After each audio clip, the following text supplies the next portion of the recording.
Bismillahirrahmanirrahim. Alhamdulillahirrabbilalamin. Assalatu wassalamu ala asyrafil anbiya'i wal mursalin wa ala alihi wa sahbihi ajma'in. Assalamualaikum warahmatullahi wabarakatuh dan salam sejahtera. Saya Ibrahim bin Haji Sin, moderator anda pada pagi ini daripada PBDK Sarjana Utama. Yang dihormati Puan Haniza binti Hamzah, penolong pegawai pembangunan masyarakat Jabatan Kebajikan Masyarakat Daerah Kuala Selangor. Puan Numalin binti Saykhani, penyelaras PPDK Daerah Kuala Selangor. Dan bersama dengan kita juga pada pagi ini adalah kos bersama, pengajar bersama PPDK Sarjana Utama dan juga PPDK Kuala Selangor, PPDK Tanjung Karang, PPDK Ijo, PPDK Puncak Alam ya, tuan-tuan dan puan-puan pengerusi sekalian. Dan juga kepada seluruh ahli kuasa PPDK Daerah Kuala Selangor, petugas-petugas yang kita kasihi, anak-anak pelatih tentunya, tuan-tuan, puan-puan, ibu ayah yang dikasihi dan dirahmati Allah sekalian. Diharapkan semuanya berada dalam keadaan yang sihat hari ini. Terus kita patuhi SOP, sama-sama kita bersatu dalam memutuskan rantaian jangkitan COVID-19.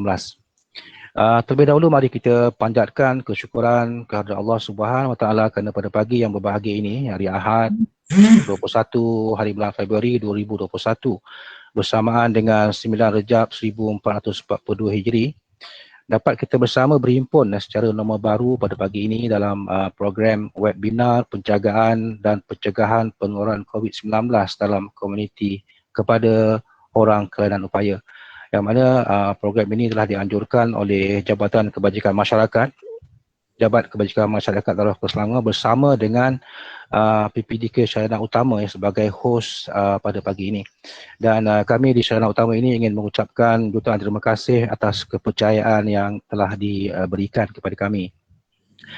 Pada pagi ini kita akan membicarakan satu topik yang kita fokus kepada pengurusan stres ibu bapa. Antara SOP, PKP dan psikologi kluster OKU, cabaran dan solusinya.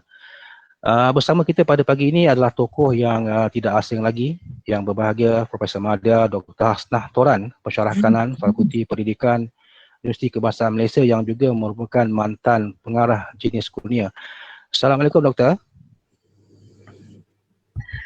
Waalaikumsalam warahmatullahi wabarakatuh. Apa khabar begini ya? Alhamdulillah. Alhamdulillah. Terima kasih Doktor atas kesudian memenuhi jemputan, dan kita faham kesibukan Doktor saban hari sentiasa bersama untuk mencurahkan pengalaman, mencurahkan kepakaran doktor dalam bidang ini. Dan hari ini alhamdulillah kita bersama. Program ini bermula daripada pukul 10 dan kita akan berakhir pada pukul 11.30 pagi, dan akan ada slot-slot dia. Slot daripada doktor, slot pertanyaan daripada audien-audien yang bersama dengan kita pada pagi ini.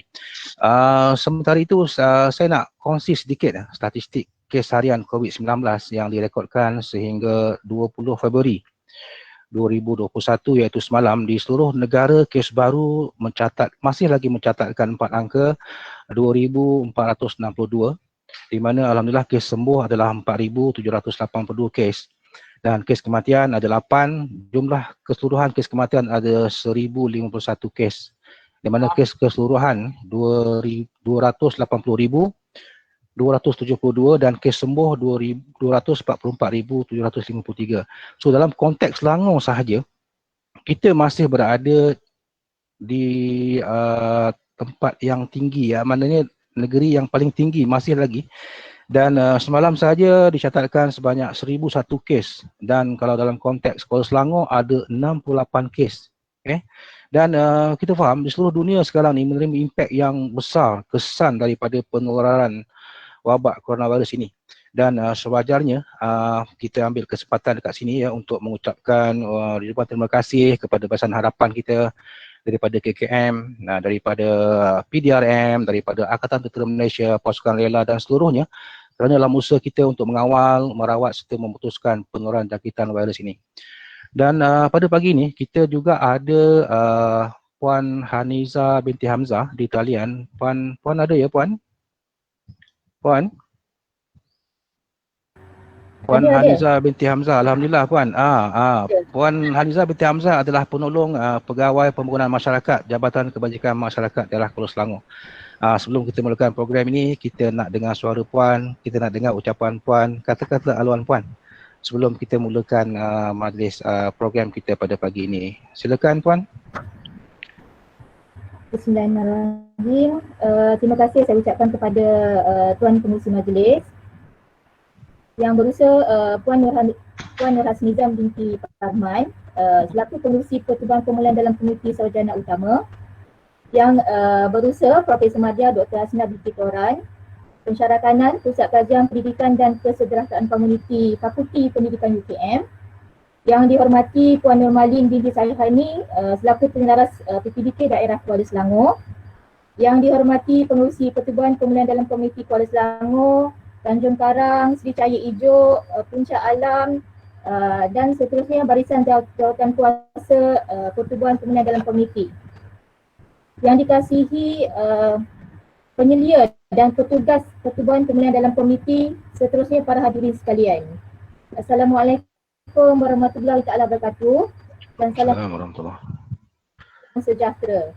Alhamdulillah, syukur kehadrat ilahi di atas limpah dan kurnianya kita dapat berhimpun di pagi ini di alam maya dalam program webinar penjagaan dan pencegahan penularan COVID-19 dalam komuniti kepada orang kurang upaya yang memfokuskan kepada topik pengurusan stres ibu bapa.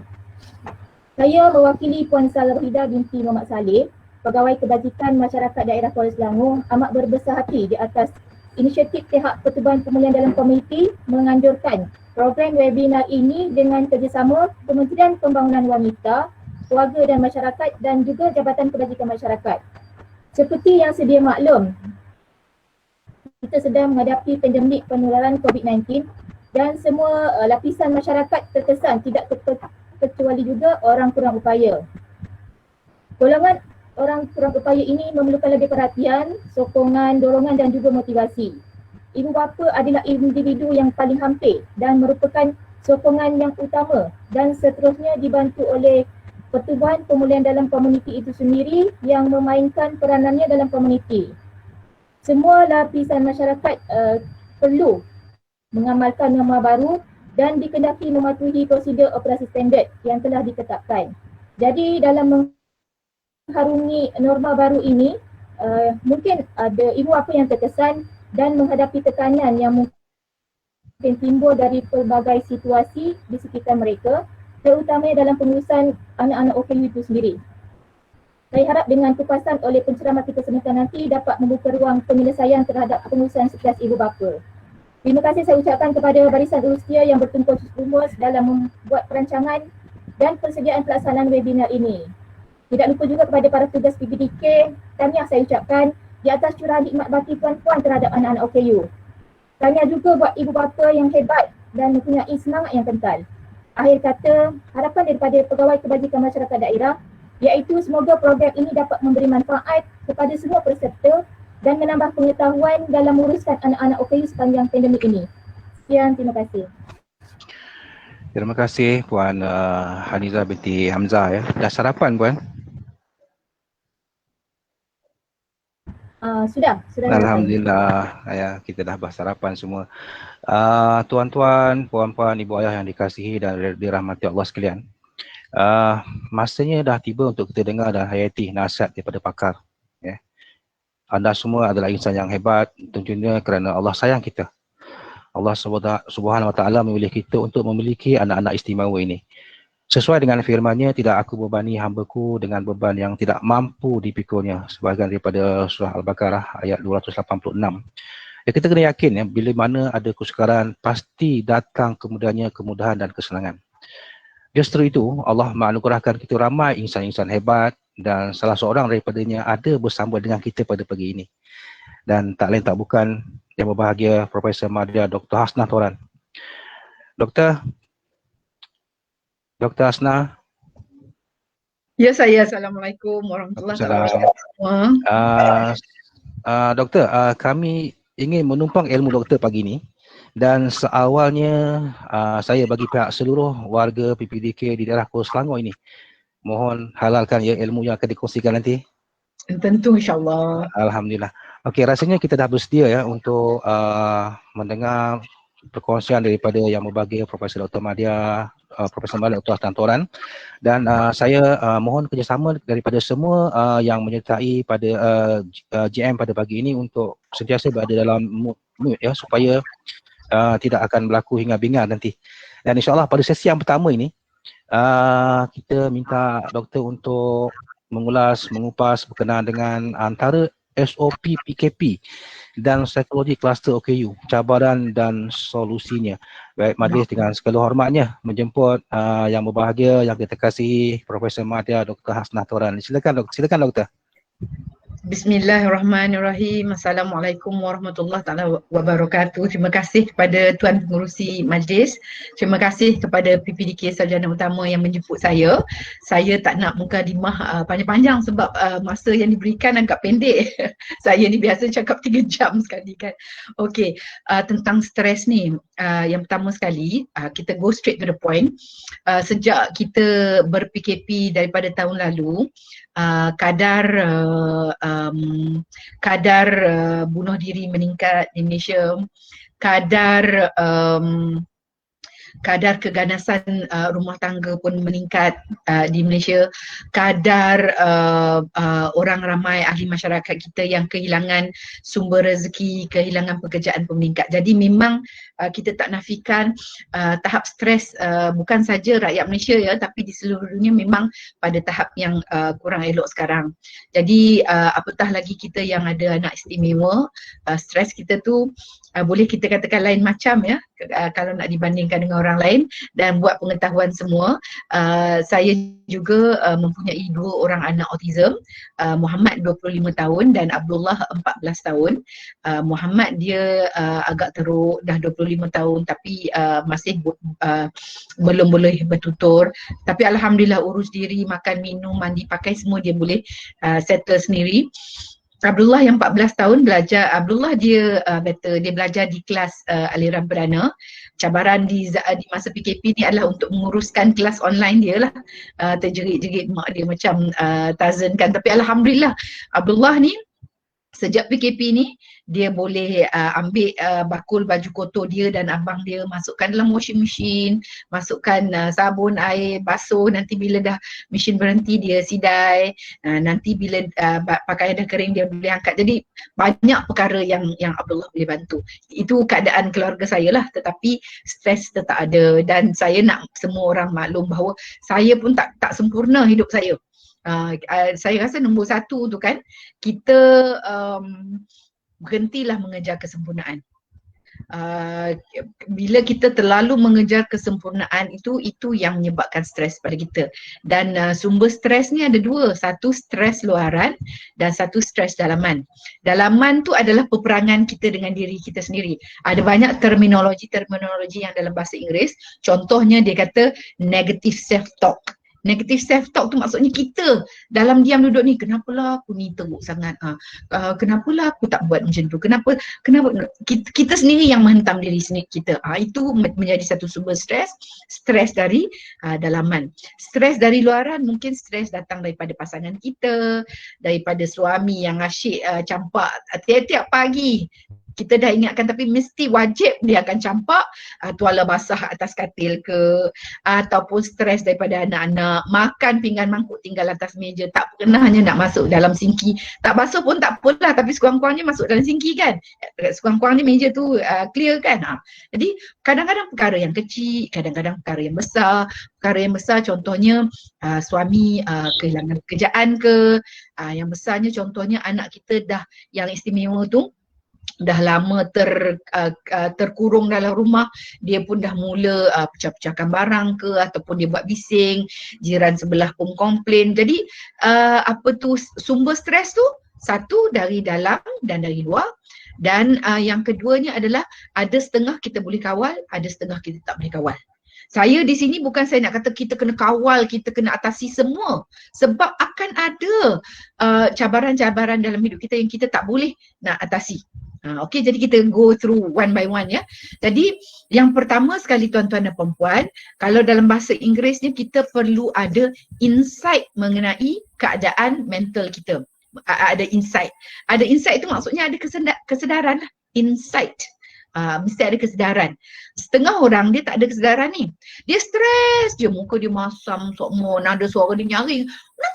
Nyaring dia pun menyebabkan stres dalam diri orang lain di sekeliling. Tapi dia tak sedar. Itu adalah orang yang tak ada insight, yang tak pernah sedar akan apa masalah dia. Dia wunsing, dia depressed, dia stres, dia apa. Tapi dia tak mengambil masa untuk berhenti seketika dan fikirkan apakah sumber-sumber stresnya. Dan kita tak boleh nak salahkan kepada individu-individu begini, sebab kadang-kadang benda tu datang bertubi dan kita ni bertahan je. Yang mana kita boleh tepis, kita tepis. Yang mana kita boleh overcome, kita overcome. Tapi datang gedebuk. Walau bagaimanapun, walaupun kita rasa cabaran tu datang macam air terjun kan, datang tiba-tiba kita kena stop. Dan alhamdulillah kalau kita orang Islam, memang dalam hidup kita tu memang dah diwajibkan 5 kali solat. Tu tak termasuk solat sunat, kita fokus kepada solat wajib je. Dan saya nasihatkan kalau kita dah tak ada masa sangat nak fikir, lepas kita solat tu dah kita zikir sekejap, kita dah baca doa, pada masa tu kita boleh reflect, buat reflection ataupun bermuhasabah diri. Tapi kalau katakan kita ada masa yang lebih untuk bermuhasabah diri, lagi bagus. Sebab kadang-kadang kan waktu solat Zuhur tu kelang kabut, nak siapkan makan lah, nak itu, nak ini, anak nak online kan. Bagi saya, macam saya, waktu yang paling baik untuk muhasabah diri adalah selepas solat subuh. Saya solat subuh dengan anak-anak, tetapi anak-anak selalunya lepas solat subuh dia orang akan tidur balik sebab tak payah nak mandi, nak pakai baju pergi sekolah kan. Dia akan tidur balik. Jadi pada masa tu saya akan keluarkan saya punya buku nota ke, saya akan keluarkan saya punya diary ke waktu subuh. Dan kadang-kadang saya suka juga malam sebelum tidur. Jadi sama ada selepas solat subuh ataupun malam sebelum tidur. Jadi malam tu kan saya kongsi, ini diary saya. Saya akan pecahkan daripada hari Isnin hingga hari Ahad, buat AM, buat PM, lepas tu buat nota. Dan satu teknik yang dicadangkan adalah dipanggil brain dump. Maksudnya kita campak otak, brain dump. Brain dump tu maksudnya kan, benda kan banyak lah, bil air tak bayar lagi, bil itu tak bayar, duit dalam bank account tak cukup, nak kena pergi keluarkan ASB, macam mana nak pergi, banyak benda berputar-putar dalam kepala otak kita. Ni saya bagi contoh diri sendiri lah kan. Kereta tak servis lagi, nak servis kereta, tempat servis kereta tu lebih pada 10 km, macam mana. Jadi kan benda yang berlega-lega tu kan, kita campak kat sini. Kita buat senarai. Kita ada bil apa tak bayar, kita ada phone call apa nak buat. Jadi yang benda yang berputar-putar dalam kepala otak kita tu, kita dah parking sini. Semuanya kita keluarkan. Kita keluarkan sini. Jadi bila kita dah keluarkan sini, kita dah buat brain dump, jadi sini lega lah sikit. Jadi kita boleh tengok kita punya senarai tu. Ada setengah orang suka pakai dia punya smartphone kan, buat senarai dalam smartphone. Macam saya ni otai. Saya suka kertas-kertas macam ni kan. Jadi dah buat list tu, lepas tu yang mana yang kita kata kita kena buat, kita boleh tik. Jadi hidup kita terkawal. Tapi patah balik kepada muhasabah diri ya. Dalam muhasabah diri pun guna paper and pencil macam ni pun bagus. Senaraikan apa yang merunsingkan kita. Satu, merunsingkan kita PDPR, anak belajar online tak teratur. Selalu kelas pukul 10, 10.30 baru nak on, baru nak apa, buku dia tak teratur. Anak kita yang, kalau kata anak kita istimewa tapi macam Abdullah tu boleh ikuti kelas aliran perdana, macam Abdullah tu kan. Kelas on, dia akan datang bilik saya, Umi, teacher nak kalkulator. Kau cakap lah nak kalkulator tu setengah jam sebelum kelas. Ini kelas tengah berjalan nak kalkulator, nak jam-jam tu. Ataupun kelas lagi 10 minit, Umi, teacher kata nak ada jarum dengan benang. Jam tu. Jadi mak ada tersirap lah juga. Jadi mungkin macam kita senaraikan kelas anak online yang huru-hara ke, kita senaraikan mungkin anak asyik anak yang kita yang autism tu asyik gedebung sampai jiran sebelah komplain. Semua kita senaraikan. Kita stres dengan pasangan kita pun kita senaraikan. Dah habis kita senaraikan tu, dan masa kita senaraikan tu kena ikhlas. Lepas tu kan kita tengok Yang mana yang boleh kita selesaikan, yang mana kita tak boleh selesaikan. Dan di sini saya nak kongsi satu strategi ya. Dia panggil Pareto Principle ataupun Principle Pareto. Kalau nak Google Pareto. Pareto Principle. Jadi Pareto Principle ni juga dikenali sebagai Principle 80-20. Principle 80-20 tu maksudnya dia kata ada 80% daripada isu kita boleh diatasi kalau kita buat yang 20% ni. Maksudnya kita buat 20%, 80% settle. Contoh, kita dapati bahawa stres kita yang paling hebat adalah stres anak kita buat bising gedubung. Kalau kita duduk rumah, apartmen ke flat ke jiran bawah selalu komplain. Tiap-tiap hari komplain, kenapa atas gedubung. Macam tu kan. Jadi mungkin itu yang kalau kata kita boleh selesaikan isu tu, kita punya keadaan mental kita akan bertambah baik. Mungkin kita ada konflik dengan pasangan kita. Kalau kita ada konflik dengan pasangan kita, mungkin yang itulah merupakan masalah yang paling besar yang kita perlu selesaikan. Kalau selesaikan banyak kelegaan yang datang kat kita. Jadi kita boleh buat dalam Pareto Principle juga. Yang itu satu cara. Lagi satu cara adalah saya rasa kita buat dikit demi dikit. Contohnya macam anak saya yang Abdullah tu, apa yang saya buat adalah meja belajar dia letakkan kotak-kotak. Tak payah kotak mahal-mahal, tak payah pergi Mr. DIY, cari kotak lama-lama je. Letak kotak tu atas meja dia, satu kotak untuk buku teks, buku kerja, satu kotak untuk buku tulis dia, pastikan dia punya pensel ada semua. Settle bab itu. Jadi kita kena ambil tindakan. Masalah orang yang selalu stres dia semakin meningkat itu adalah stres tu ada, tetapi dia tak ambil masa nak muhasabah diri, nak kenal pasti apa sumber stres tu, dan apabila dia tak kenal pasti sumber stres tu, dia pun tak mula menyusun strategi. Okey, jadi itu tindakan kita perlu ambil. Satu, kenal pasti apa yang menyebabkan kita stres, dan kenal pasti bagaimana cara nak atasi. Okey, jadi sekarang ni kan saya nak fokus kepada beberapa strategi. Untuk saya nampak ramai dekat sini wanita-wanita ya.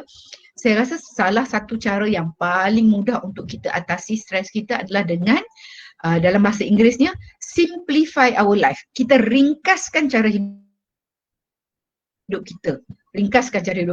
Macam mana nak ringkaskan? Tuan-tuan dan perempuan lebih mengetahui. Kalau kata kita suka pakai tudung yang belit-belit, lepas tu buat bunga sini, buat bunga kat situ, tapi semasa nak setrika baju tu, anak tu, mak breakfast mana mak, buku saya mana, kita ni sibuk nak dah tak payahlah nak pakai tudung glamour-glamour. Macam saya, zap pakai tudung instant saja. Macam mana kita nak simplify? Kalau nak boleh share strategi saya cakap tu terang, rumah saya sarapan tiap-tiap hari lebih kurang sama. Telur, roti, Milo. Jadi saya tengok kat dapur, stok roti ada tak, stok telur ada tak, stok Milo ada tak. Kalau ada 3 benda tu, pagi dah tak stres. Mungkin sebab anak saya 2 orang autism ya, dia makan benda yang sama, dia tak komplain. Mungkin kalau kita ada anak yang autism, anak autism dia kata asyik benda yang sama. Okey, kalau kata dia komplain, maybe kita ada 2-3 menu, tapi jangan banyak-banyak menu lah. Janganlah nak buat French toast ke apa ke, simplify. Saya punya menu untuk makan tengah hari pun simplify juga. Memang menu 2-3 tu ulang alik tu saja. Dan kemudian hari Sabtu, hari Ahad, saya dan anak dah stres masak 5 kali seminggu. Sabtu Ahad kami buat strategi no cook day. Hari ni hari Sabtu Ahad kita main beli dekat luar. Jadi kita simplify. Salah satu stres utama saya adalah pergi keluar membeli sayur, ikan dan ayam. Yang tu saya stres sebab dekat Malaysia ni pergi mana-mana adalah ambil suhu ke apa, tapi kat dalam tu tetaplah kita pegang ayam, makcik tu pegang ayam, kita pegang kobis, makcik tu datang pegang kobis. Rimas betul lah, saya stres. Last kali saya buat, saya order ada kedai runcit dekat tu kan, kita boleh order dan dia akan hantar terus dekat pagar. Memang mahal sikit lah, mahal sikit. Jadi saya kena timbang lah, saya nak jimat duit ke ataupun saya nak kesihatan mental saya. Akhir sekali saya kata kesihatan mental. Jimat masa pun jimat masa, sebab kalau saya nak pergi tu dengan petrol, minyak apa semua lagi. Jadi kita kena cari macam mana cara kita nak meringkaskan hidup kita. Nak meringkaskan hidup kita. Okey, itu satu. Jadi satu lagi strategi yang bagus adalah bagus kalau kita set rutin. Sebab semasa PKP ni anak beranak kita semua duduk bawah satu bumbung kan, elok kita ada rutin. Rutin maksudnya kita pastikan bahawa solat berjemaah. Waktu makan immediately after solat maksudnya kita ada rutin kita lah. Dan anak-anak ni bila ada rutin, jangan hari ni makan malam lepas maghrib, esok makan malam lepas isyak, hari ni makan malam pukul 8, esok anak-anak ni terutama anak-anak istimewa kan, dia lebih suka kalau ada rutin yang sama saja. Bila ada rutin yang sama, dia punya tingkah laku sebenarnya lebih bagus. Macam Muhammad yang low functioning, yang severe, yang 25 tahun tu kan. Kalau saya kan bila waktu solat saya akan kata okey, lagi 5 minit kita solat. Lagi kita 5 minit solat. Tak adalah kita dah pakai telekong kita ni mana baru hegeh nak ambil wuduk kan. Jadi saya jenguk kepala daripada bilik tidur saya, sebab office saya sekarang ni dekat bilik tidur kan. Abdullah, lagi 5 minit kita solat, ambil wuduk siap-siap. Kadang-kadang tu tak ada pun 5 minit, kadang-kadang terlajak 10 minit ke apa kita buat kerja kan. Jadi bila keluar tu saya okey solat. Muhammad yang low functioning ni, dia sendiri akan bangun dan dia sendiri akan ambil sejadah, dia akan tebarkan.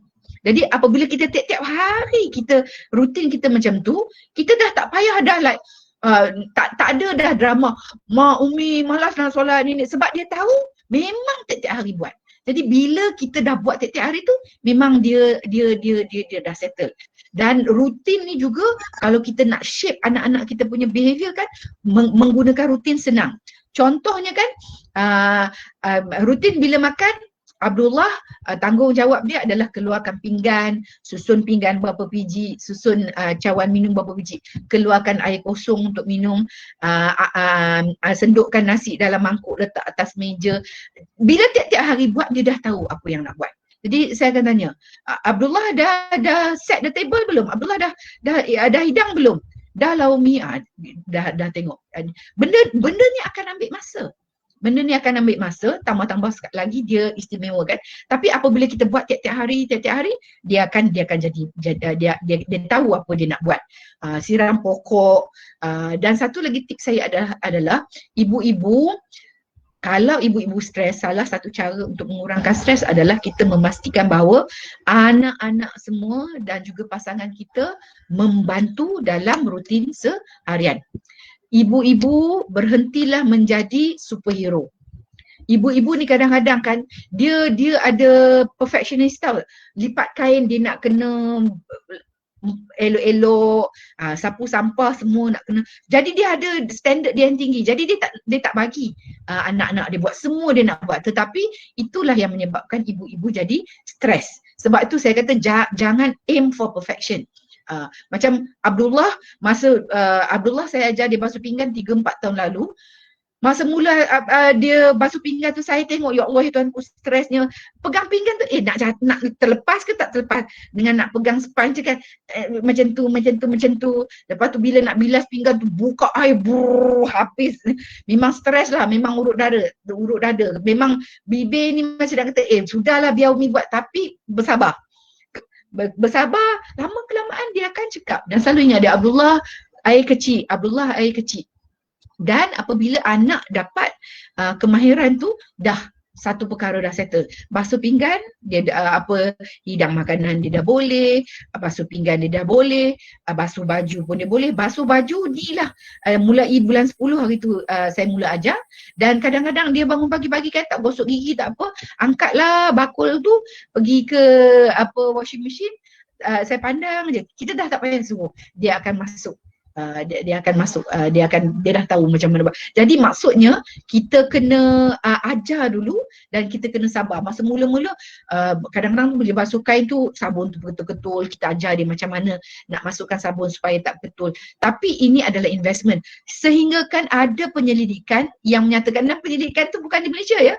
Penyelidikan tu di Amerika Syarikat menyatakan bahawa anak-anak yang dilatih untuk membantu ibu bapa menjalankan kerja-kerja kat rumah, sapu sampah ke apa, mereka apabila mereka dewasa, mereka menjadi manusia yang lebih efektif, manusia yang lebih berkesan.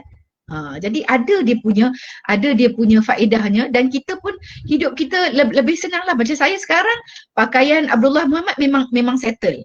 Memang Abdullah akan basuh, Abdullah akan sidai, dia sidai pakai hanger kan, kemudian bila kering dia akan angkat. Dan di rumah saya untuk pakaian anak laki-laki tidak ada konsep lipat kain.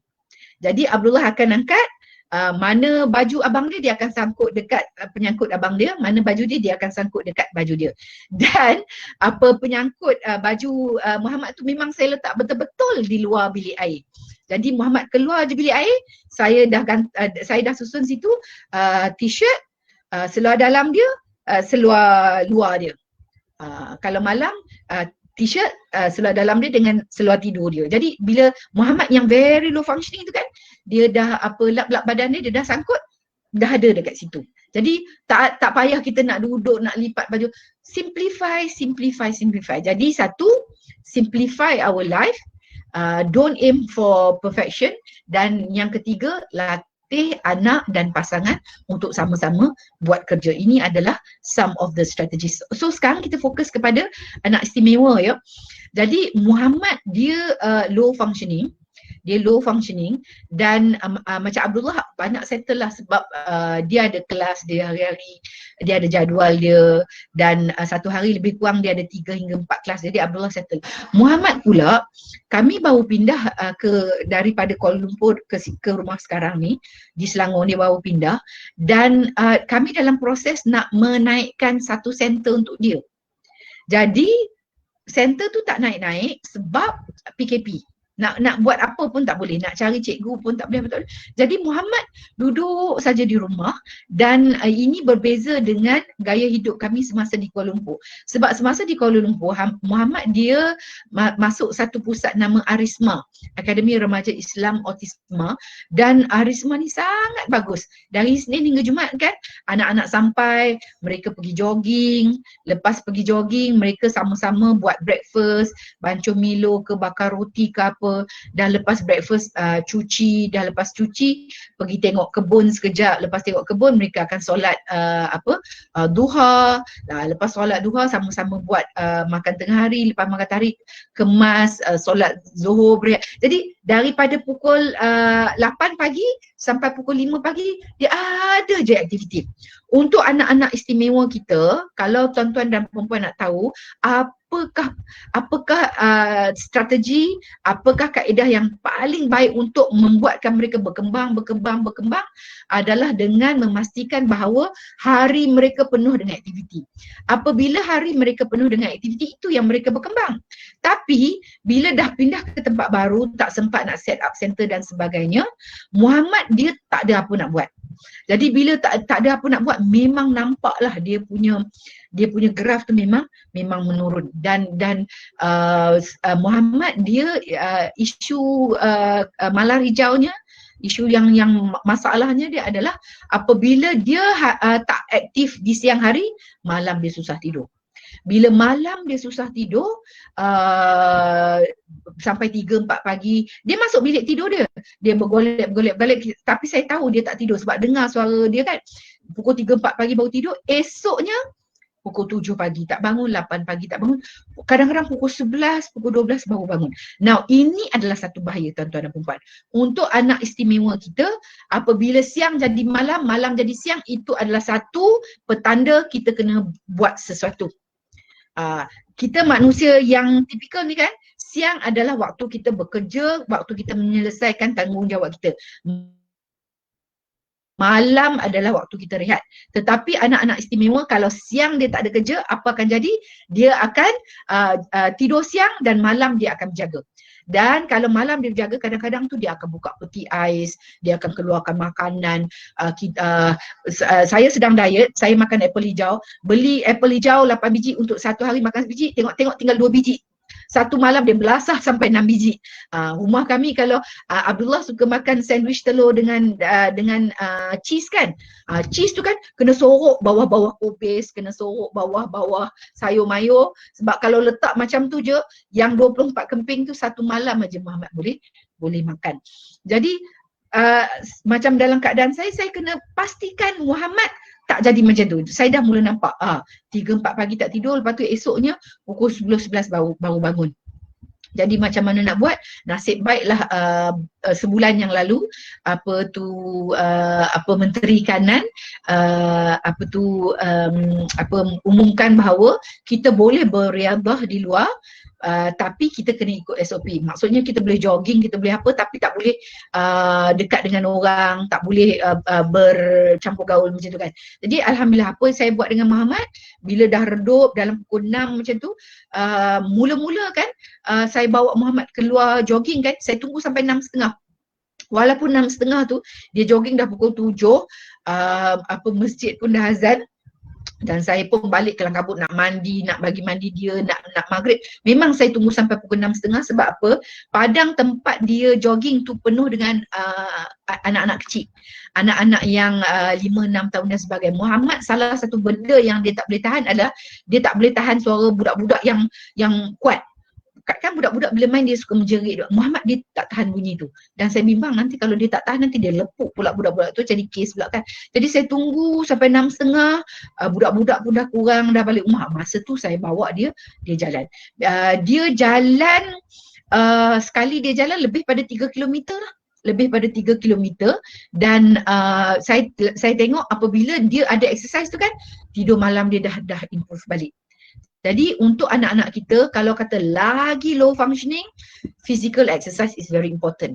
Kalau kata dapat jalan dekat luar lagi bagus, main basketball ke, brisk walking ke, ataupun kayuh basikal sama-sama ke, benda yang banyak mengeluarkan tenaga. Dan ini saya harap bapa-bapa boleh bantu.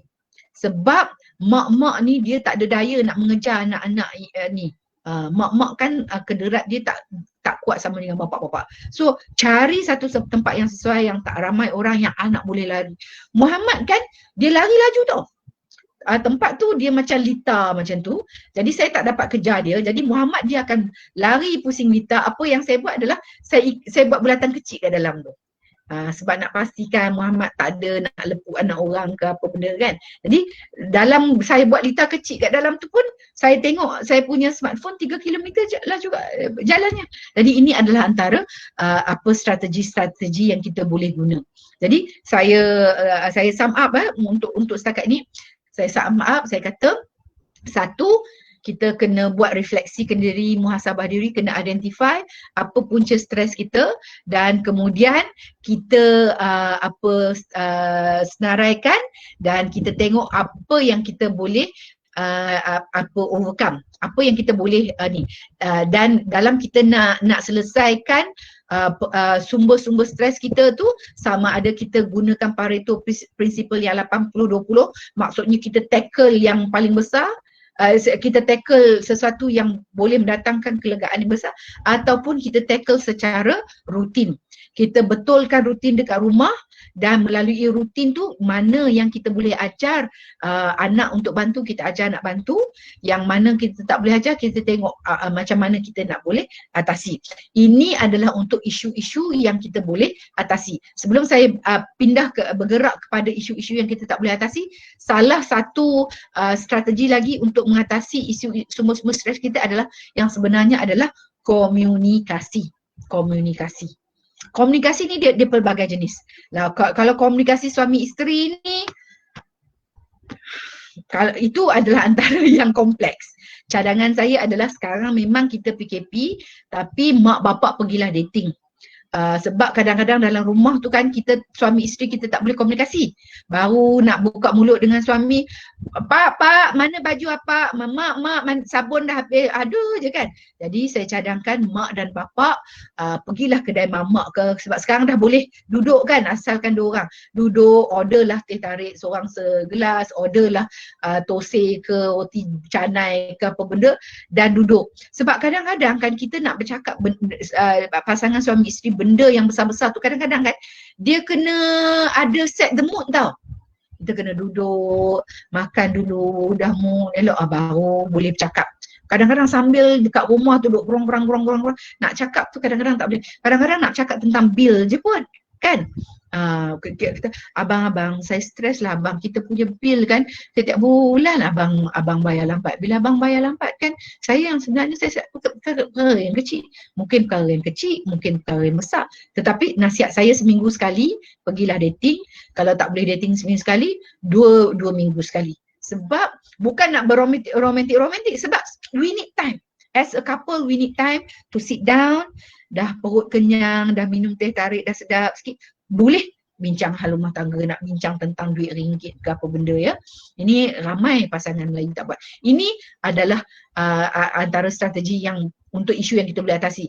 Komunikasi contohnya kan, contohnya anak perempuan saya dah kenal pasti apa stres saya. Anak perempuan saya dia stres tentang masak. Sebab kami masak, saya tak ada bibi, kami masak 2 orang. Jadi dia saya tahu dia stres, saya pun stres. Jadi pagi-pagi tu kan, kalau nak buat ayam bakar pagi-pagi, semasa saya buat sarapan dan sebagainya, keluarkan siap-siap ayam untuk defrost.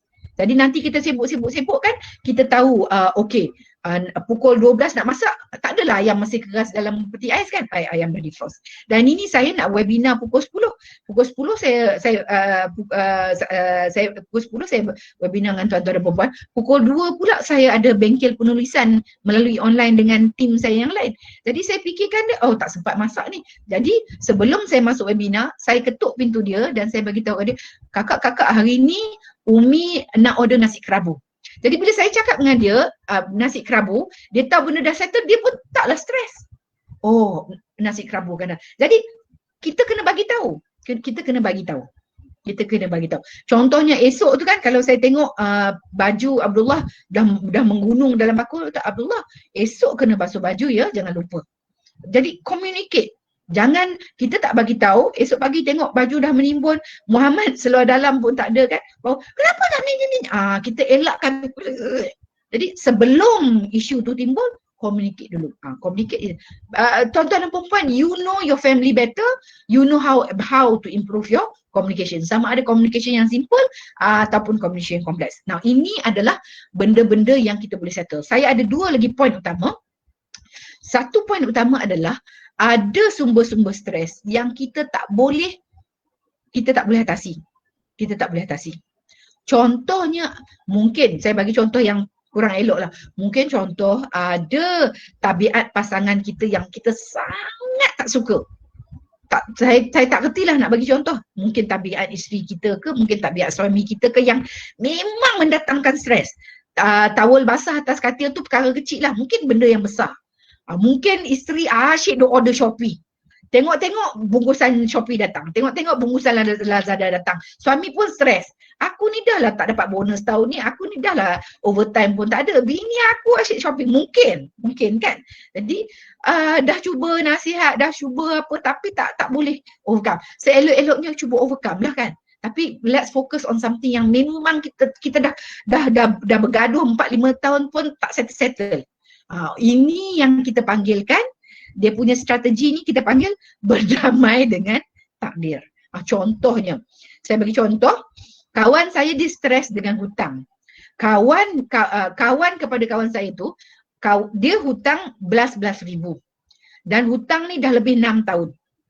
Dan suami dia marah, kenapa kau bagi hutang sampai belas ribu? Dia kata itu kawan baik kan.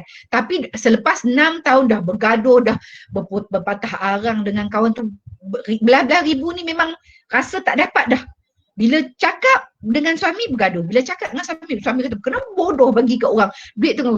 Bila dah rasa memang tak akan dapat tu, berdamailah dengan takdir. kata pada diri kita memang tak akan dapat hutang tu, kita sama ada kita nak halal ke sebab kita fikir nanti akhirat nanti kita nak cepat masuk syurga, kita tak nak nanti disebabkan kita tak halal hutang tu kita nak kena whatever it is you need to settle, dan mungkin kita boleh kata ya Allah Tuhanku, aku halalkan hutangnya ni, ya Allah Tuhanku, bukalah pintu rezeki sebesar-besarnya.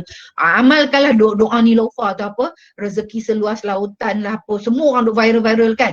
Niloufar tu millionaire, ambil save dekat phone kita, tiap hari 5 kali baca doa Niloufar tu lah, rezeki seluas lautan dan sebagainya. Ada setengah-setengah sumber stres memang kita tak boleh atasi. Kita perlu berdamai dengan takdir. Saya rasa satu dia sumber stres yang kita perlu dengan takdir adalah kecacatan anak kita. Kalau kecacatan anak kita masih tak terima lagi, itu merupakan satu sumber stres yang besar untuk diri kita. Anak dah umur 20-25 tahun tapi Tuhan, pasal apalah aku ni unlucky, pasal apalah aku ni sentiasa nasib tak baik, kerja pun gaji kecil, anak pun itu adalah orang yang tak berdamai dengan takdir. Kalau orang yang macam tu memang stres tak boleh nak kata apa. Tetapi walaupun saya kata kita kena berdamai dengan takdir, tetapi bantu anak kita itu adalah wajib. Anak kita cacat, anak kita terencak akal ke apa ke, tanggungjawab kita ajar dia solat, tetap ajar dia solat. Macam Muhammad, dia solat dengan kami, dia kadang-kadang kami dah rukuk, dia berdiri pandang macam tu. Kadang-kadang kita dah tegak baru dia nak rukuk. Kita cubalah nak pastikan dia buat dan niat kita tu ikhlas. Dia apa tu rukuk dia, apa buat elok tak elok tu kita cuba bagi bit by bit. Jadi kita berdamai dengan takdir tetapi tak bermaksud kita lepas tangan. Tak bermaksud kita lepas tangan ya tuan-tuan dan puan-puan. Mungkin yang pasal hutang tu kita redha tetapi kita kata pada diri kita okey, aku akan lebih berjimat. Daripada tiap-tiap hari GrabFood, Foodpanda, 7 hari seminggu, mungkin 2 hari seminggu je, Sabtu Ahad saja kita GrabFood ke, 5 hari kita masak ke, masak simple-simple. You know, nasihat saya adalah kita kena buat sesuatu untuk tangani isu kita. Jangan kita biar saja isu tu sampai melanda kita. Okey, poin terakhir, nak patah balik kepada poin asal saya kata bahawa sumber stres tu ada dua, satu luaran, satu dalaman. Saya banyak bercakap tentang luaran, saya nak bercakap tentang dalaman. Yang sebenarnya saya pernah baca yang sebenarnya dalam bahasa Inggeris dia kata, sometimes we are our worst enemy. Ada kalanya kita adalah seteru kita yang paling teruk sekali. Yang itu yang kita kena hati-hati. Kadang-kadang kan orang keliling tu dah okey tapi kita ni kenapa aku macam ni, kenapa dulu kecil-kecil aku tak toilet train anak aku, sekarang dah umur 17 pampers dia saja sebulan RM500, kenapa? It could be that. All this negative self-talk ni. Jadi sebab itu kita selalu kita kena jalankan tanggungjawab kepada anak-anak kita kena jalankan tanggungjawab kepada pasangan kita. Kita selalu terlupa bahawa kita kena jalankan tanggungjawab kepada diri kita sendiri juga. Kalau kita selalu dengar cerita pasal naik kapal terbang kan, bila kita naik kapal terbang, pramugari selalu kata kalau terjadi kecemasan, mask oksigen akan jatuh, tuan-tuan dan perempuan kena pakai dulu mask oksigen tu sebelum pakaikan mask oksigen kepada anak tuan-tuan dan perempuan. Sebab apa? Kita kena jaga diri kita dulu, barulah kita dalam keadaan yang baik untuk jaga anak dan pasangan kita. Jadi tanya kepada diri kita, apa yang kita buat untuk jaga kesihatan mental kita. Saya bimbang nanti saya tanya soalan ni, nanti kaum-kaum ibu banyak tanya, buka Shopee, buka Lazada. Shopee, Lazada tu boleh mendatangkan stres ya. Saya terkena, masa saya pindah hari tu banyak benda saya nak ni. Order. Mak datuk bil datang, 2 bulan punya bil datang, saya guna kredit kad, tanya-tanya kredit kad. Hampir 7,000. Pengsan saya sejak tuan pengerusi pun kening je naik. Sejak daripada tu tobatlah home. Oh, tobatlah home tak buat dah. Sekarang ni sebulan sekali order Shopee Lazada pun very rare lah. Itu sebab nak pindahkan beli apa benda vacuum cleaner lah, beli itulah, beli penapis air dan sebagainya. Itu dia, okey. Jadi tanya apa kita buat untuk jaga kesihatan mental kita, dan apa yang kita buat tu sekurang-kurangnya satu hari mesti ada satu benda yang kita buat yang boleh menjaga kesihatan mental. Macam saya kan, saya ni banyak menulis. Memang KPI saya sebagai seorang ahli akademik adalah menulis. Kadang-kadang kemudian mesyuarat penyelidikan lah benda-benda yang ni kan. Jadi saya dapati menulis di Facebook tu boleh menjadi sumber terapi kepada saya. Kadang-kadang saya menulis di Facebook, kongsi tentang kepentingan pendidikan seksual anak-anak ke apa ke. You need to identify. Kalau kata cara untuk menangani stres setiap hari adalah dengan menonton drama yang apa, Andai Takdirku ke apa ke, saya tak ikut. Tapi saya dengarlah dalam Facebook kawan-kawan duk berbincang. Kalau kata itu boleh meredakan stres, why not? Tapi kita orang Islam ni zikir bagus. Tapi kadang-kadang mak katakan, doktor saya ni nak baca doa lepas mayang pun tak sempat, doktor semayang pun guru-guru naik turun. Ini yang istimewanya, yang apanya. You need to identify. Maksud saya satu hari apakah benda yang boleh melegakan kita. Ada satu mak tu, saya suka scoding mak bapak anak istimewa ni di Facebook.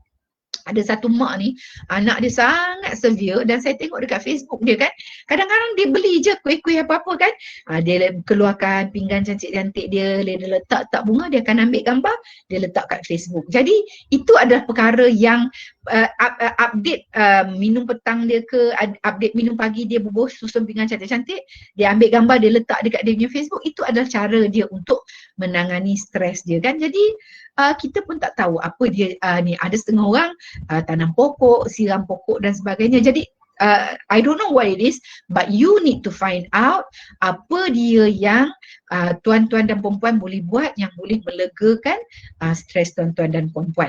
Okey, jadi saya rasa saya banyak berkongsi di sini. Saya rasa agak komplit juga. Mungkin kita buka pada apa tu soal jawab ya Tuan Pengerusi.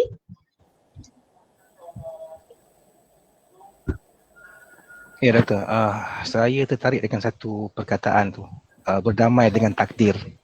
Sangat menarik, berdamai dengan takdir. Ini kali pertama saya mendengarnya. Dan saya minta mungkin doktor boleh mengulas lebih lanjut ya. Saya suka tadi perkataan dating tadi tu. Macam mana nak dating, macam mana nak mulakan. Okay, itu adalah satulah utamanya.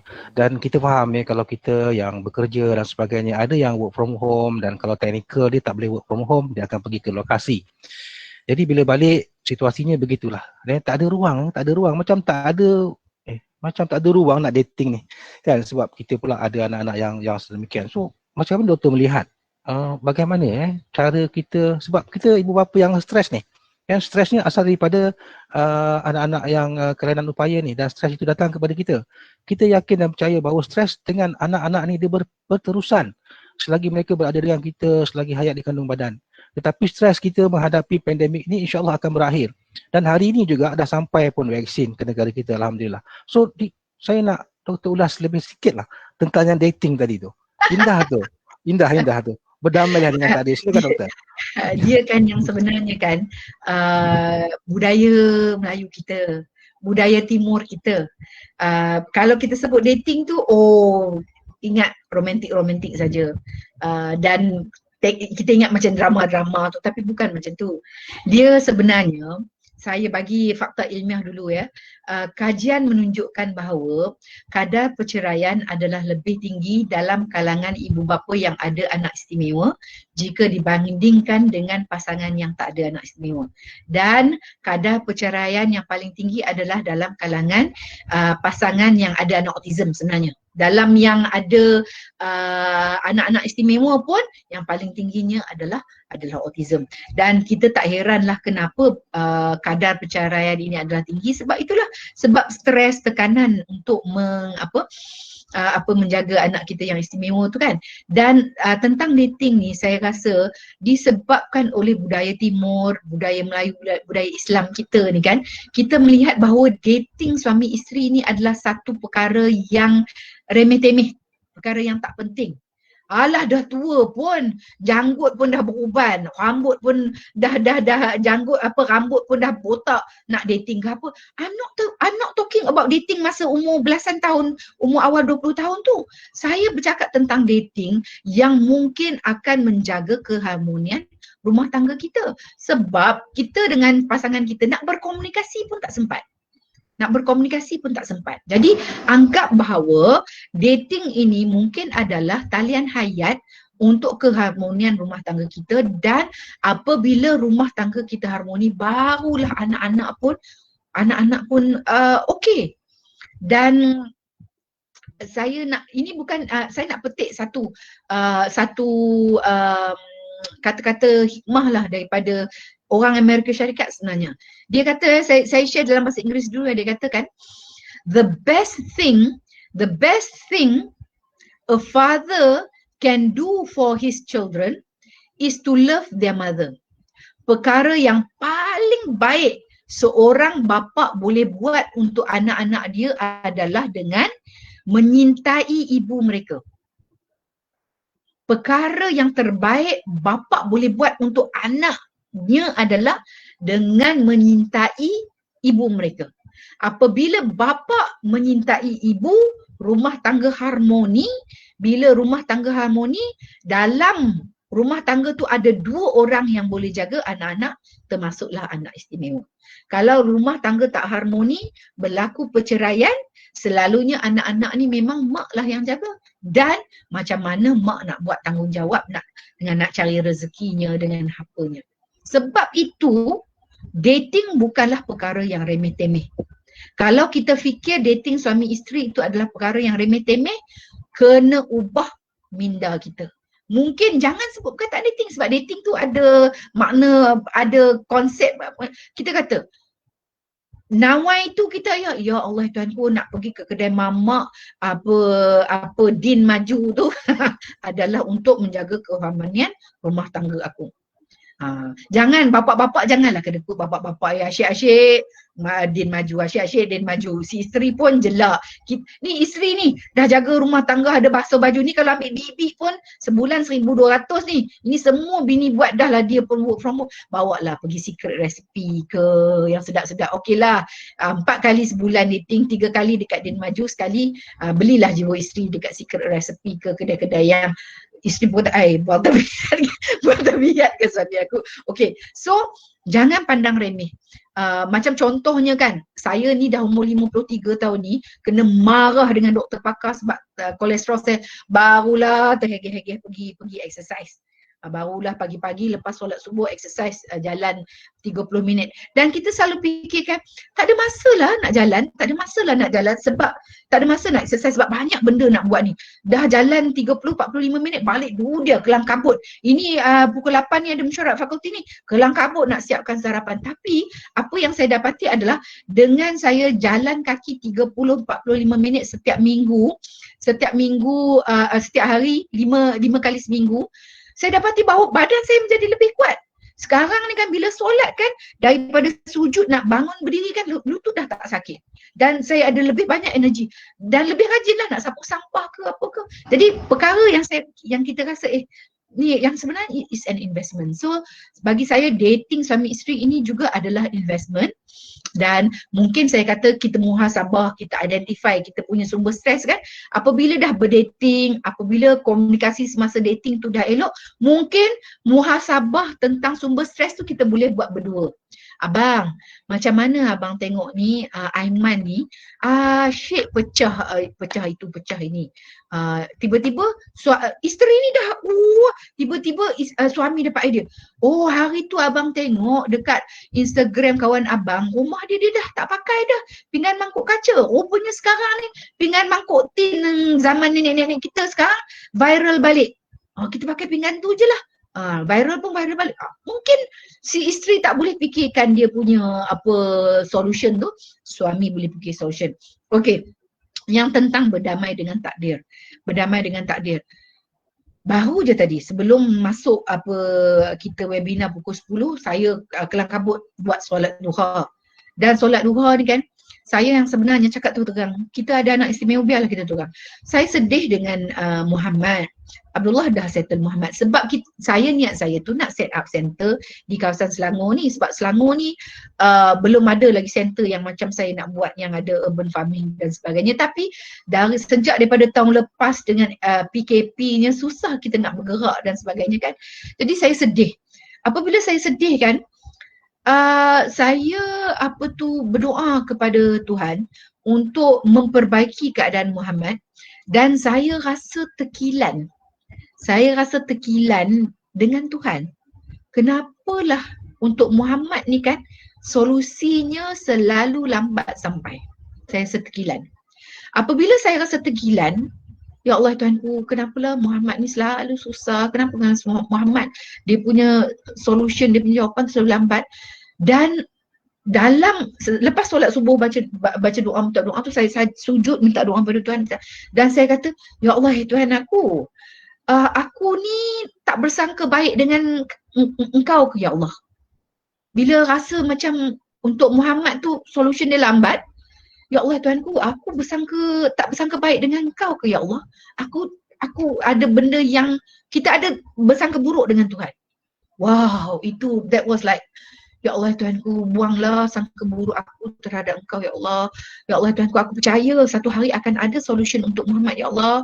Ya Allah Tuhanku, turunkanlah jalan keluar untuk merungkaikan kesulitan dalam hidup aku. Rupa-rupanya kita ada bersangka, masih ada. Muhammad dah 25 tahun masih ada lagi tekilan-tekilan tu dengan Tuhan. Tu dia. Memang saya berdamai dengan takdir, memang I'm okay, tetapi kan rupanya sakit maki tu tetap ada. Jadi semasa kita solat, semasa kita berdoa, semasa kita berkomunikasi dengan Tuhan tu kan gali keluar. Dan apabila kita dapat berdamai dengan takdir tu, hidup kita akan lebih tenang. Kita akan lebih tenang. Dan mungkin bagi yang masih tak faham tentang konsep berdamai dengan takdir tu, saya punya tip adalah untuk kita bermuhasabah diri. Sebab itu Tuhan kata bangun 2/3 malam tu sangat bagus kan. Masa tu adalah waktu yang sunyi, kita dekatkan diri kita dengan Tuhan. Dan kita tak nampak jalan keluar, kita tak tahu, kita tak, anak kita ni dah banyak sangat isu, kita nak doa pun kita tak tahu nak doa sebab banyak sangat isu anak tu. Jadi saya selalu amalkan doa yang sangat general. Ya Allah ya Tuhanku, kurniakanlah jalan keluar ke atas segala kesulitan dalam hidup aku. Sebab kesulitan ni kan kita nak sebut satu persatu, dengan banyaknya, dengan kita pun dah serabut. Kita doa macam tu. Dan Alhamdulillah ada beberapa kali bila saya doa macam tu kan, tiba-tiba kan datang solusinya. Alhamdulillah. Dan itu satu lagi lah, kita kena ada kemahiran melihat rezeki dan keberkatan yang Tuhan berikan kepada kita. Saya pernah berkongsi dengan satu grup sebelum ni. Saya nak kongsi juga. Saya semasa jadi pengarah di Pusat Jenis Kurnia dulu, kadang-kadang dalam satu tahun anak murid kami mencecah sampai 500 orang. 500, 510, 516. Ramai tu. Anak-anak autism 7 tahun dan ke bawah. Apabila anak 500, mak bapak ada 2 orang, maksudnya saya kena handle 1000 orang ibu bapa yang macam-macam dia punya karenah. Dan pengajaran yang saya dapat adalah saya boleh melihat satu keluarga ni kan, suami bawa Mercedes, isteri bawa Audi, kaya raya, mak bapak pun datuk-datuk dan sebagainya. Tetapi kan sangat negatif. Bila cakap tentang anak tu kan, saya sedihlah doktor anak saya tak boleh ni. Saya letihlah doktor anak saya ni. Saya sedihlah doktor. Negatif je. Dan saya pernah tengok pada masa yang saya tengok ada satu family tu kan, B40, duduk rumah flat, anak ramai, ada anak istimewa, dan anak yang kepada pasangan B40 ni kan, anak dia yang sebenarnya autism lebih teruk pada pasangan kaya. Tetapi selalu redha, selalu bersyukur. InsyaAllah doktor, memang, dan kita tengok anak dia tu kan, dia punya progress tu sangat lambat sebab anak dia severe kan, tapi mak tu redha, insyaAllah doktor, walaupun sedikit perkembangan anak kan, dia sangat bersyukur kan. Itu ya saya kata, kadang-kadang dalaman is in your head. Kita terlalu nampak benda-benda yang tak elok, kita tak nampak benda-benda yang elok. Jadi bila kita fokus kepada benda yang tak elok tu, kita punya aura, kita punya vibe adalah negatif, dan bila kita punya aura, vibe kita negatif tu kan, kita akan attract negative energy datang kepada kita yang sebenarnya. Itu berdamai dengan takdir tu kan, boleh kupas ambil masa yang lama. Tapi saya rasa kan, kalau tuan, sebab saya tak cukup masa kan, kalau tuan-tuan kata apa ni kan, saya nasihatkan banyak bermuhasabah diri, banyak cuba berkomunikasi dengan Tuhan, cubalah buat sembahyang 2-3 malam dan minta Tuhan turunkan jalan untuk merongkaikan kesihatan. InsyaAllah saya pernah lalui, insyaAllah akan ada jalannya. Terima kasih doktor. Ya, berdamai dengan takdir, dating kan, dalam kehidupan kita ni telah tersenarai, macam contoh rukun solat. Kita ikut satu persatu. Maknanya dalam kehidupan kita, konsep solat itu sendiri kita bawa dalam kehidupan kita untuk keseluruhannya. Macam doktor sebut tadi, keutamaan, stres, yang mana selalu yang kita nak lakukan. Jadi ini adalah satu benda yang bagi kita sebagai manusia, konsep redha, takdir, berdamai dengan takdir ini satu besar. Mungkin kita boleh adakan majlis ataupun webinar yang lain untuk menceritakan lebih khusus kepada berkenaan dengan perkara yang disebutkan tadi. Jadi saya nak baca juga doktor daripada soalan-soalan yang datang daripada audiens kita. Yang ini daripada Encik Rifki Raunia Rabiatul, ya, daripada PDK Kuala Selangor. Soalan dia, bagaimana nak atasi anak yang merajuk apabila ditegur, sensitif sampai hempas pintu? Perkara ini berlaku sejak PKP. Ini soalan daripada Encik Rifki. Mungkin saya akan bacakan keseluruhan soalan dan doktor akan jawab satu kemudian, boleh ya? Okey. Dan yang kedua soalan datang daripada Puan Rahimah, yang ini daripada PPDK Sarjana Utama. Soalannya berbunyi, adakah stres boleh berlaku disebabkan oleh prasangka atau salah tafsir dalam sesuatu situasi? Okey. Dan yang ketiga daripada Puan Halimah Hafizah, juga daripada PPDK Sarjana Utama. Puan ini bertanyakan, apakah kesan stres pada ibu bapa terhadap anak-anak berkeperluan khas dalam jangka masa panjang? Mungkin impact jangka masa panjang. Ini sebab kita memahami ya, ini adalah satu keadaan yang kita harus lalui, kita harus hadapi sepanjang selagi hayat di kandungan badan. Bagaimana doktor melihat untuk ketiga-tiga soalan ini? Okey. Yang macam hempas pintu tu saya pun tak pasti apa konteks dia. Dia kan kalau anak ada masalah tingkah laku, dia punya kaedahnya adalah kita kena kenal pasti apa yang menyebabkan tingkah laku. Tadi Puan kata sebab dia tak boleh menerima teguran. Jadi salah satu cara yang saya mungkin nak kongsi di sini adalah boleh tak kita wujudkan satu suasana di mana kita tidak perlu menegur anak. Maksudnya apa benda yang kita tegur tu, adakah kita tegur dia sebab dia tak angkat pinggan bawa ke sinki ke, adakah kita perlu tegur dia untuk kemas barang mainan ke, adakah kita kena tegur dia sebab dia main dengan air liur ke. Maka benda yang kita tegur dia tu kita senaraikan dan cuba cari jalan, boleh tak kita nak buat supaya tingkah laku ni tak wujud. Contohnya kalau katakan kita selalu tegur lepas makan angkat pinggan pergi ke meja ke, mungkin apa yang kita boleh buat adalah kita buat satu jadual. Dan untuk anak-anak istimewa ni kan, kita banyak menggunakan bahan-bahan visual. Maksudnya gambar-gambar.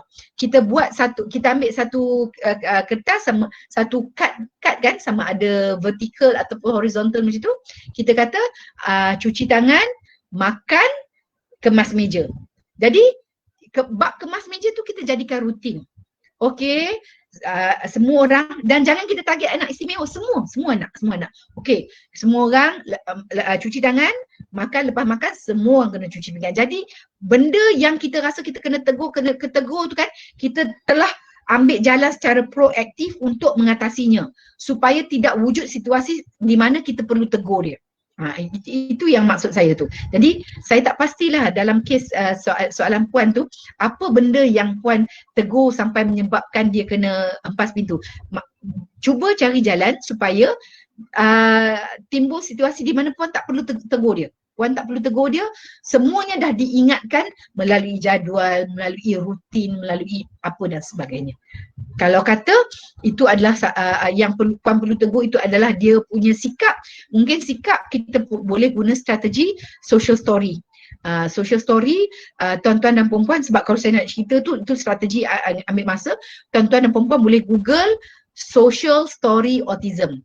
Social story autism ni dia kaedah dia kita bercerita tentang apa benda yang kita nak ubah tingkah laku dia tu. Jadi itulah poin saya. Maksudnya kita wujudkan suasana di mana kita tak perlu lagi nak menegur dia dengan memastikan semua arahan kita tu dah jelas sebelum tu ya. Right. Yang kedua tu prasangka menimbulkan stres. Oh, sudah tentu. Jadi yang pasal prasangka tu, sebab itu saya kata antara strategi untuk mengurangkan stres adalah dengan meningkatkan komunikasi kita. Mungkin kalau ada prasangka tu itu adalah maksudnya kemahiran komunikasi kita belum mantap. Minta maaf lah melalui bacaan saya, orang lelaki ini tidak, dia punya skill komunikasi tu adalah kurang.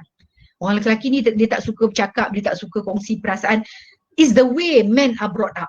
They are taught not to share their feelings, sebab if you share your feelings is a sign of weakness dan sebagainya. Benda-benda ni kan bukan, ilmu ni bukan datang pada Dr. Hasnah. Benda ni memang ilmu family counselling semua dah cerita dah. Jadi bapak-bapak yang dalam webinar ini, bila kita ada anak istimewa, tahap stres kita adalah lebih tinggi. Salah satu cara kita nak atasi stres ini adalah dengan meningkatkan komunikasi.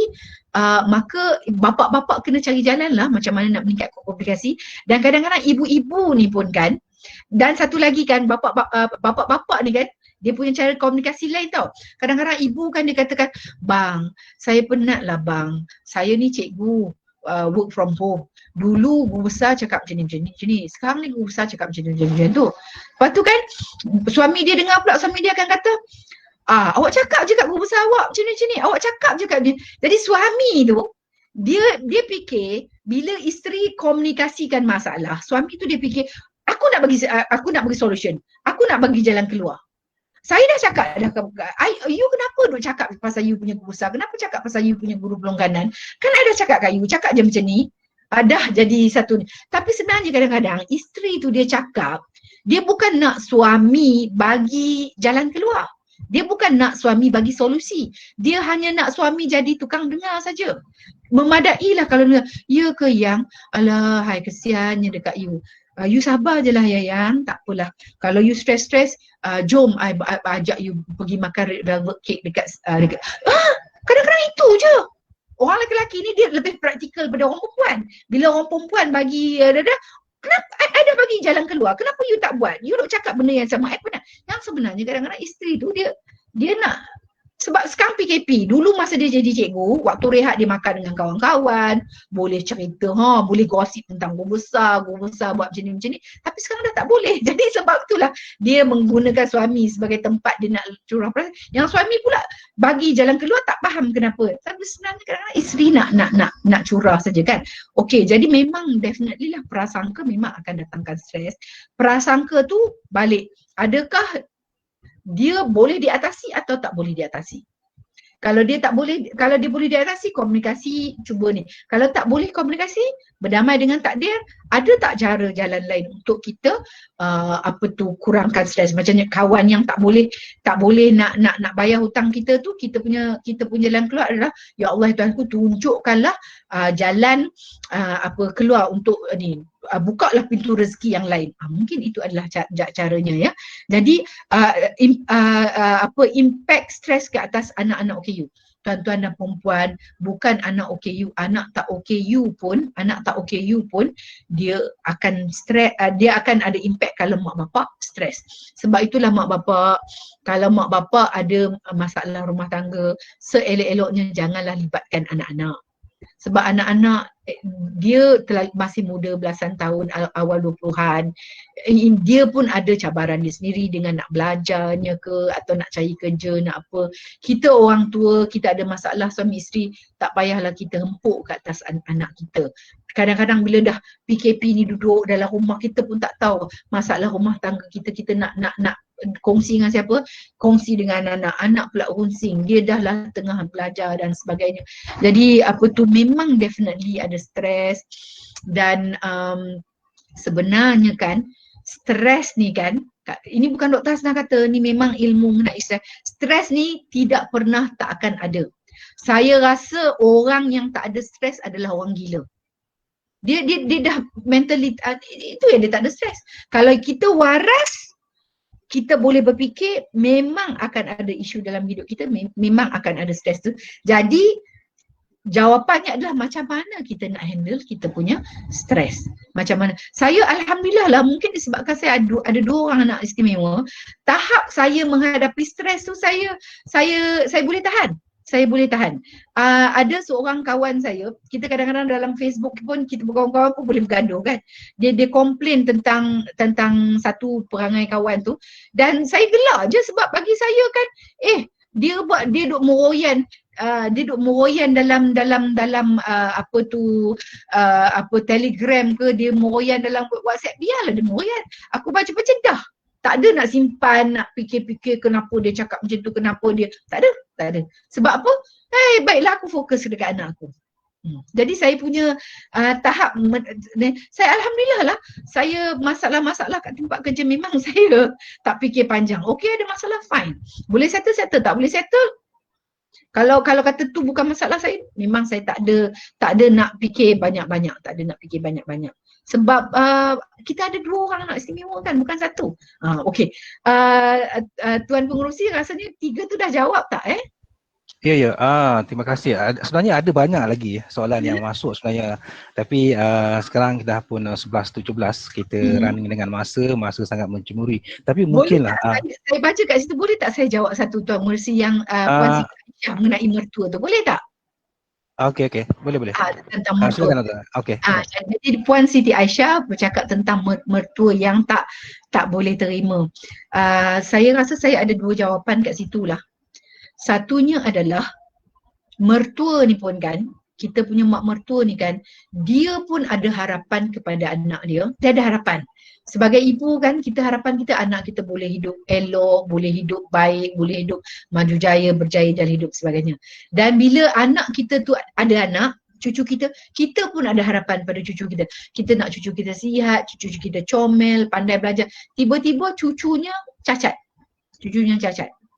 Saya rasa sebagaimana kita mula-mula dapat tahu anak kita cacat, hati kita remuk, hati kita pecah, mak mentua kita pun sebenarnya melalui juga rasa sedih cucu tak sempurna, cucu cacat dan sebagainya.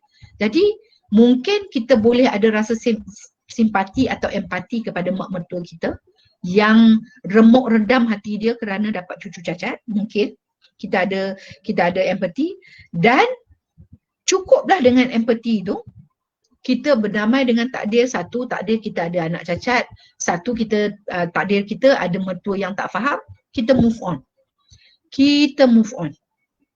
Jangan pula kita nak fokus kepada anak, kita nak fokus kepada mertua. Balik kampung, saya ni kan baguslah. Saya ada kemahiran masuk telinga kanan, keluar telinga kiri. Saya tak jawab, saya tak apa. Tambah-tambahan pula lagi dengan keluarga mertua. Kadang-kadang apa orang cakap sekeliling tu dia tak pegang, tapi apa yang menantu cakap tu kadang-kadang dia pegang sampai 30 tahun. Kita pun dah umur 50 tahun, 60 tahun, dia ingat lagi apa yang kita cakap. Sangat bahaya. Dengan mertua ipar duai, apa yang keluar pada mulut kita sangat tu. Jadi perlu balik kampung. Kalau kita stres cakap dengan suami, bang saya stres lah, mak you buat macam tu. Ada juga suami kan, isteri tak boleh kritik dia punya mak sendiri. Ada juga, kita tengoklah suami kita macam mana. Bang boleh tak kita balik raya kan, kita balik raya, tapi yang tradisi keluarga abang yang pergi jalan satu rumah Pak Lang, rumah Mak Ngah, rumah Mak Teh, daripada lepas solat raya tu sampai ke maghrib, sampai ke malam tu, boleh tak selalu tiap-tiap tahun kita pergi 9 buah rumah, sebab kita ada anak istimewa, kita pergi 3 je boleh tak? Ataupun saya dengan anak-anak, dengan abang pergi 3, lepas tu kami balik duduk kat rumah mak mertua, abang pergilah sambung lagi 6. Daripada kita nak bawa anak kita yang terlompat-lompat ni stres, orang hidang, saya cukup stres. Tu apa? Pot meron yang bunga-bunga hijau, daun-daun hijau tu. Ya Allah, saya pergi rumah kawan saya beraya, dia cak hidang semua pot meron 1 biji 230. Saya cukup stres. Ini adalah strategi. Kalau kata budaya belah mentua, kalau hari raya dia susun atur sampai 9 buah rumah, kita kata okey. Pagi kita pergi 1 buah rumah, petang bawa balik anak, bagi anak tenang apa mana. Petang pergi 1 buah rumah, malam lepas maghrib pergi 1 buah rumah. Tak perlu nak ni. Kalau kata mentua tak faham, bini kau tu malas, dengan saudara mara pun sombong. Saya ada anak istimewa, mak sudah. Dia faham, dia tak faham sudah. Sebab kita jangan biarkan hidup kita tu, kebahagiaan kita tu ditentukan oleh orang lain. Satu lagi ya Tuan Pengerusi, my last point. Saya selalu kata, happiness is a choice. Saya ni kan sampai berapa orang dah, Dr. Hasnah ni gelak kuki. Dengan anak istimewa, dengan apa, doktor tak stres ke? Lah, takkanlah kita ada nak pergi muka dah lah tua gayut kan, nak masam-masam lagilah huru-hara, lagilah tolak rezeki punya muka kan. Saya memang datang daripada family suka ketawa, suka senyum, dan walaupun saya ada anak istimewa diorang, I like to be happy. Happiness is a choice. Sebab apa tau? Saya dah pernah tengok orang yang kereta besar macam kapal, suami gaji sebulan 30-40 ribu, dia pun handbag saja pun sebiji handbag 10 ribu, tapi tak happy. Jadi apa yang saya belajar adalah, kaya raya berjaya macam mana pun belum tentu happy. Jadi happiness is a state of mind. It's in here. Happiness tu bukan pada beg 10 ribu, bukan pada kereta ratus-ratus ribu, bukan pada, no. Happiness is here. And we decide, if you want to be happy, kita ni bawa beg beli pasar malam pun kita boleh happy. Happiness is a choice. You decide you want to be happy or not. So, mak mentua yang macam tu pun, kalau kita kata kita nak happy, kita boleh happy. Kita boleh ignore saja. Okay? Saya rasa itu saja Tuan Pengerusi. Kesian Tuan Pengerusi dah pukul berapa dah dia. Ya, okey. Kalau yang kita ilmu ni datangnya dengan cara kita mendengar dan kita berkongsi. Dan sudah pastinya masa yang ada ni memang tak terasa pun. Dah sampai ke hujung dah. Dan kita cuba nak rumuskan balik apa yang kita dapat adalah stres ini adalah satu ketentuan. Dan dia bukan pilihan kita. Kita tidak boleh nak menolak sebab dia datang dalam keadaan Allah yakin kita mampu untuk menangani stres tu. Jadi langkah dia adalah kita cuba meluahkan stres itu dan mendengar nasihat daripada pakar macam doktor lakukan dan kita laksanakan. Dalam pelaksanaan juga kita perlu menyenaraikan di mana yang priority dia. Okay, kita ada stres kita di tempat kerja, kita ada stres dekat rumah. So yang mana satu kita nak handle dahulu. So konsep yang Dr. bentangkan tadi adalah Pareto Principle, yang mana selesaikan 80, maka yang selesaikan 20, selesailah 80 lagi. So kita pilih mana-mana yang kita rasakan penyeraian ini perlu. Kalau tidak, boleh tidak, memang kita perlu senaraikan, kita perlu telitikan dan lakukan dengan istiqamah, dengan sabar, seterusnya berdoa dan kita bertawakal. Kita tidak boleh mengelakkan. Okay? Dan kita perlu ingat bahawa sifatnya doa itu, sebab tu disebut dia sebagai memanjatkan doa. Takdir itu sifatnya turun. Tapi apabila kita kuat dengan doa kita, sifat memanjat itu harus kuat dan yang takdir yang di atas itu akan insya-Allah akan diindahkan dengan doa-doa kita kepada Allah Subhanahu Wa Taala. So rasanya untuk soalan-soalan yang ada tadi, yang keluar tadi, kita akan mungkin PM tepi ikut dengan doktor selepas daripada ini. Mungkin kita akan dapatkan jawapannya dan kita kongsikan dengan audiens yang ada di luar sana. So rasanya untuk 5 minit yang terakhir ini saya ingin mengucapkan pertama sekali terima kasih kepada doktor kerana perkongsian. Selepas ni nak bekerja pula, ada satu lagi ya yang pukul 2 nanti. Semoga doktor, semoga Allah memudahkan urusan doktor pada pagi, pada hari ini. Dan untuk pengetahuan semua, kita ada beberapa lagi makluman yang saya nak sampaikan ya. Untuk penyertaan pada PPDK di seluruh Kuala Selangor ini, penyertaan yang paling ramai dalam JM ini akan dapat sedikit token, dan juga soalan-soalan yang terpilih tadi yang dibacakan tadi juga akan dapat, insyaAllah akan dapat sedikit token yang akan kita berikan kepada tuan-tuan semua. Dan kesabaran tuan-tuan untuk 1.5 jam bersama dengan kita sangatlah kita hargai. Dan yang penting, ilmu kita boleh timba, tetapi ilmu itu tidak akan menjadi erti kalau kita tidak melaksanakan. Dan melaksanakan dengan penuh kesabaran. Kesabaran itu adalah satu rezeki. Rezeki juga kesabaran ini. Kerana kesabaran ini sebenarnya banyak perkara yang pahit, yang pedih untuk kita hadapi, dan kita perlu sabar untuk menghadapi semua perkara yang kita lalui dalam hidup ini. Dan untuk makluman semua, saya ingin perkenalkan ya bahagian-bahagian barisan belakang di depan saya ni.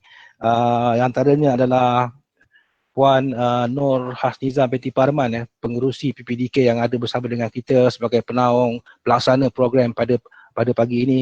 Dan seterusnya adalah Ketua Program Encik Zakri Iskandar, penyelia PPDK Syariah Utama Puan Asmayaza Yaman, Encik Izwan Sargini pengarah teknikal program, dan Puan Nur Ain Halim urus dia program yang banyak membantu kita pada pagi ini, dan sehinggalah kita selesai program kita pada pagi ini. Dan saya juga ingin memaklumkan bahawa kepada peserta-peserta mohon isi borang feedback yang telah kita lengkapkan dalam Google Form supaya kita dapat makluman bagaimanakah program yang kita laksanakan pada hari ini, perjalanan dia, dan di mana kesilapan yang perlu kita baki untuk pada masa-masa yang akan datang. Jadi untuk sehingga itu saya juga ingin ambil kesempatan ini kepada anak-anak yang akan menduduki peperiksaan SPM 2020 untuk tahun 2020 ni dilakukan pada tahun 2021. Semuanya bertukar, semuanya terpaksa menghadapi kerana pandemik yang Allah Ta'ala telah takdirkan kepada kita. Kita perlu kuat seperti mana yang sebut, kita perlu bersatu untuk mengelangi dan memutuskan rantaian COVID. Dan selamat menduduki peperiksaan kepada anak-anak yang akan menghadapi peperiksaan esok. Moga-moga Allah Ta'ala memudahkan urusan anak-anak untuk menjawab semua soalan besok ya. Dan saya nak petik sikit lah daripada tag SMS daripada Majlis Keselamatan Negara. Dia menulis bahawa vaksin terbaik ketika ini adalah diri kita sendiri. Ya, vaksin terbaik ketika ini adalah diri kita sendiri. Dan alhamdulillah batch pertama telah pun tiba pagi ini. Mudah-mudahan warga orang Kelana Upaya ini akan antara yang kerajaan melihat sebagai orang yang perlu mendapat vaksin ini di peringkat yang pertama. Dan untuk Tuan Pengerusi, saya terfikir tu macam mana lah nak bawa Muhammad pergi injection tu, ya Allah, ya Tuan. InsyaAllah doktor, saya boleh bayangkan. Anak saya juga adalah autism sekarang ni, umur dah 13 tahun dan tidak boleh bercakap, masih pakai pampers lagi. Dan saya boleh bayangkan macam mana, tapi apa kita boleh buat? Kita tak ada pilihan kan, kita kena lakukan juga. So saya nak maklumkan dekat sini, pelajar pendidikan khas SPM di seluruh negeri Selangor ya. So negeri Selangor adalah seramai 311 calon. 311 calon, insya-Allah kita doakan anak-anak ini tentunya anak-anak istimewa, tentunya akan memberi result yang istimewa untuk ibu bapa semua, insya-Allah kita doakan. Dan sehingga itu saya ingin tutup majlis kita pada pagi ini. Sekiranya ada kesilapan, ada ruang-ruang yang baik itu datang daripada Allah Subhanahu Wa Taala, yang kurang adalah kelemahan daripada kita sendiri. Mudah-mudahan kita dapat bertemu lagi di masa yang akan datang. Dan terima kasih juga saya ingin ucapkan kepada JKM, PKMD dalam Kota Selangor yang memberi kepercayaan kepada kami di Sarana Utama ini. Sponsor besar Abang Bosa yang telah sponsor kita untuk majlis pagi ini, JKM Malaysia yang telah sponsor program kita pada pagi ini. Dan kita mengharapkan berilah kami kepercayaan. Kelemahan kami hari ini adalah kerana pertama kali kami berada dalam program webinar. Biasanya kita berada di hadapan, kita terus respon kepada kita punya audience. Tapi hari ini kita melihat dalam skrin kita saja. Tapi sungguh indah, perkongsian sungguh indah. Terima kasih doktor, terima kasih semua. Saya sudahi dengan ucapan wabillahi taufiq wal hidayah. Wassalamualaikum warahmatullahi wabarakatuh. Sekian, jumpa lagi. Bye.